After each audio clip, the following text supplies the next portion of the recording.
전반적으로? 저는 예. 물에 빠진 지금 국민들이 막 허우적거리고 있는데 예. 장관과 대통령이 옆에서 뱃놀이하고 있는 한가로이. 한가로이 뱃놀이요? 예. 네. 예. 전혀 비상하지 않은 비상경제민생회의였고요. 김태현의 정치쇼.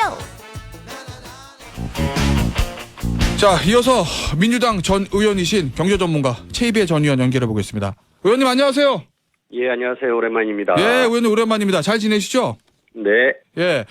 저기 레고랜드 사태 요거 좀 짚어보려고 그러는데 어쨌든 네. 어제 그 강원도 측에서 그리고 김진태 지사도 약속대로 갚겠다. 약속보다 조금 더 빨리 갚겠다. 뭐 이런 얘기는 하긴 했어요. 그래서 지금 뭐 네. 수습에 들어가는 거 같긴 한데 그런데 어쨌든 레고랜드 발로 해서 뭐 채권 시장 얼어붙었다.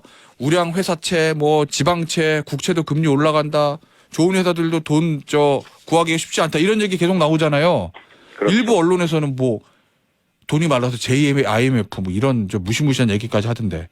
네. 지금 지금 상황이 어떤가요? 아무튼 그 금융시장이 좋지 않은 거는 맞고요. 그건 맞고. 어떻게 보면 이제 금융시장이라는 거는 신용에 의해서 운영이 되는 거잖아요. 근데 네. 이제 그 신용에 대한 부분에 어떻게 보면 이제 깨트린 거죠. 신용을 깨트리는 바람에 굉장히 이제 급격하게 시장에서 좀 요동을 쳤는데 아무튼 그런 신뢰를 다시 신용을 회복하기 위해서 뭐 정부가 여러 가지 지금 대책을 내놓고 그런 부분들이 일부 이제 또 다시 시장에 안정을 지금 찾아가는 모습이다라고 평가할 수 있겠고요.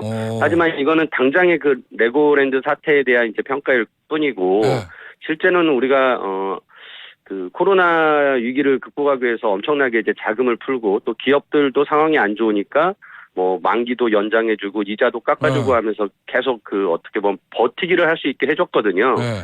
근데 이제는 코로나가 끝나가는 국면에서 유동성도 회수하려고 하는 여러 가지 금리를 인상하는 정책들이 나오면서 네. 다시 그런 한계 기업들, 그러니까 어떻게 보면 내가 영업에서 번 돈으로도 이자를 못 갚는 상황인 기업들이 있었는데 그런 기업들이 그전에는 좀 버틸 수 있었는데 네. 이제 금리가 올라가면서 그런 한계 기업들이 버티기가 어려워지면서 기업발 금융위기가 올 수 있지 않냐라는 우려가 있는 거죠. 근데 그럼 실제로 의원님 보시기에도 일부에서 우려하는 IMF 이런 거 올 수도 있는 거예요?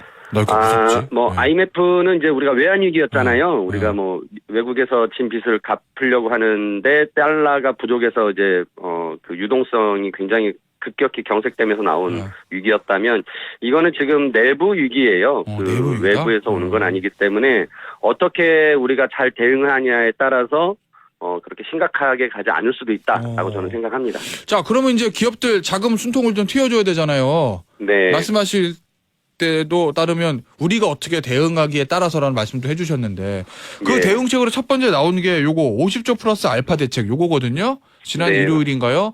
예. 관계부처 장관들 다 모여가지고 일단 이렇게 해서 저 회사나 이런 데 자금줄을 좀 틔워주겠다 뭐 이런 얘기를 했는데 이 효과 있다고 보시나요? 일단은 그 신뢰 회복 측면에서 굉장히 유효했고요. 네. 또 신뢰 하나는 차원에서? 예. 그리고 이제 그런데 50조 원이 충분한 거냐 아니면은 이걸로도 부족하냐 이 부분에 대해서 지금 평가가 엇갈리는데요. 의원님 어떻게 보세요? 이게 저는 지금 우리가 아직 현황 파악이 제대로 안 되고 있습니다. 그러니까 뭐냐면은 시장에 우리가 부족한 게 얼마인지 그런 거. 그렇죠. 예. 위기라고 한다면 진짜 이게 위기의 상황이 어느 정도인지를 파악을 해야 되는데 예. 지금 금융 당국이 좀 그런 부분에 대해서는 빠른 대처를 안 하고 있어요. 그러니까 예를 들어서 은행들이 돈을 빌려준 예. 기업들의 재무 상황을 점검하고 최악의 상황을 가정해서 이제 어떻게 될지를 우리가 판단하는 걸 스트레스 테스트라고 하거든요. 예. 이제 그런 것들을 해야 되고 뭐 증권사들도 이제 회사채를 발행한 기업들에 대해서도 똑같이 그렇게 재무적 상황을 점검하고 예. 뭐 이런 걸 하면서 전체적으로 시장에 지금 어느 정도의 자금이 있고 어느 기업들이 어떻게 위험할 수도 있겠구나라는 판단을 해야 되는데 그런 현황 파악이 안 된 상황에서 일단은 이제 언발에 오줌 넣기 식으로 일단 50조 플러스 알파를 이제 던져 놓은 거죠. 그래서 저는 지금 금융당국이 할 일은 빠르게 이 현황 파악을 하는 은행들부터 시작해서 스트레스 테스트 같은 것들을 진행을 해야 된다라는 생각을 합니다. 그 결과 더 필요하다는 판단이 들면 더 돈을 그렇죠. 풀어도 된다 이런 입장이신 건가요? 근데 이제 우리가 그렇다고 해서 모든 기업을 다 살릴 수는 없습니다. 아까 말씀드린 대로 장사해서 영업해가지고 번 돈으로 이자도 못 갚는 그런 한계 기업들이 있거든요. 근데 그런 기업들은 정부가 돈을 넣어서 계속 유지를 시킨다고 한들 네. 밑빠진 독에 독에 물붓기가 되니까 이제 그런 부분들을 잘 이제 옥석을 가려내는 작업을 해야 되는 거죠. 알겠습니다. 자, 어제 있었던 대통령 주재 비상경제 민생회의 요 얘기 좀 해볼 건데 예. 어떻게 보셨어요, 어저께? 전반적으로. 저는 예. 물에 빠진 지금 국민들이 막 허우적거리고 있는데 예. 장관과 대통령이 옆에서 뱃놀이하고 있는 한가로이. 한가로의 뱃놀이요? 예. 예. 예. 전혀 비상하지 않은 비상경제 민생회의였고요. 그 비상하지 않다라는 건 거기서 나오는 대책 때문에 그런 겁니까? 아니면 어떤 맞습니다. 형식이라든지 그런 것 때문에 그런 겁니까? 그러니까 그 나온 대책들이 네. 지금 뭐 장기적으로 우리 대한민국의 경제를 건강하게 만들고 더 펀더멘털을 좋게 하는 거죠. 근데 지금 당장 뭐 고금리, 고물가, 고환율로 허덕이고 있다라고 현황에 대해서는 설명해 놓고 대책은 그냥 좀 먼 일 얘기를 하시는 거예요. 그래서 굉장히 왜 이렇게 한가로이 저런 말씀만 하시지 뭔가 뒤에서 새로운 뭐 좀 긴급한 거에 대한 대책이 나올까 했는데 안 나오더라고요. 그래서 굉장히 좀 아쉬웠고 두 번째로 이게 민생회의예요. 민생. 근데 네. 민생은 별로 지금 다루지 않은 거예요. 그러니까 뭐 큰 산업적인 측면에서 뭐 우리가 원전 수출 열심히 하겠다. 뭐 사우디 가가지고 뭐 건설하는 거 이거 수주 받아오겠다. 뭐 그런 얘기 하고 계시는데 네.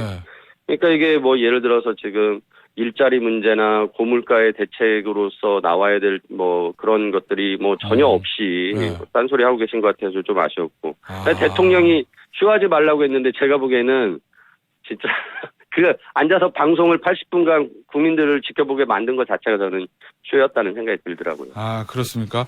그러니까 의원님의 말씀을 종합하면 지금 당장 필요한 고물가 잡는 거, 고환율 잡는 거, 요 얘기가 나왔어야 된다 이런 말씀이신 거죠? 그렇죠. 지금 국민들이 그런 걸 기대하고 저는 생방송을 지켜봤을 것 같은데 네. 그런 기대를 충족시켜주지 못한 것 같습니다. 우리 의원님 예전에 스튜디오 출연하실 때도 저희 부동산 얘기 많이 했었잖아요. 네, 그랬죠. 어제 부동산 대출 좀 풀어서 규제 완화책이 좀 나왔는데 그 부분은 네. 어떻게 평가하시나요? 그러니까 유일하게 좀 민생 대책으로 볼 수 있고 지금 고금리에 대해서 지금 힘들어하는 분들에게 예. 그 정부가 6조 원 규모의 안심전환 대출했다가 그게 거의 그 전환이 안 됐어요. 그러니까 변동금리인 거를 고정금리로 바꿔주는 거였는데 네. 그 6조 원을 푼다고 했는데 그 한 15%밖에 풀리지 신청을 안 했거든요. 네. 근데 이거를 이제 좀 완화해주겠다고 하더라고요. 그래서 이제 이런 부분들은 좀 고금리 대책으로서 서민들에게 직접 와닿는 내용이었고, 예, 예. 이제 또 하나는 지금 급속히 냉각되는 이 부동산 경기를 좀 회복시키기 위해서 뭐 대출도 좀 풀어주고 여러 가지 부동산 시장에 자금 공급책을 마련한다라는 내용이었는데 아무튼 이런 부분들은 그나마 어제 있어서 뭐 우리 국민들에게 그나마 직접적으로 좀 귀를 열게 만드는 내용이 아니었나 싶습니다. 그럼 어제 이제 부동산 대출 좀 풀어주기로 한 정책은 잘한 거다 이렇게 평가하신 건가요? 뭐 그 부분에 대해서는 뭐 필요한 대책을 좀 내는 것 같습니다. 예. 근데 지금 가계부채 워낙 심하고 금리 올라가지고 부동산 대출 풀어주면 야 가계부채도 늘어나는 거 아니야? 뭐 이런 일각의 우려도 있던데. 근데 뭐 가계부채로 인해서 금융위기가 오진 않아요. 앞서 그래요? 말씀드린 대로 기업발로 금융위기가 올 가능성은 있지만 우리가 이제 그 대부분 주택담보대출이고 이 담보에 대한 가치가 상당히 높기 때문에 그러니까 10억짜리 집에 대해서 한 5억 정도만 대출하는 거기 때문에 뭐 그 부분에 있어서 아예 못 갚는 뭐 상황이 안 돼가지고 막 그 은행들마저도 막 손해를 크게 보는 그런 상황 오지 않거든요. 네. 그러니까 이제 그런 측면에서 뭐 가계 대출에 대해서 옥죄는 부분은 좀 풀어줄 수도 있다고 생각합니다. 네. 알겠습니다.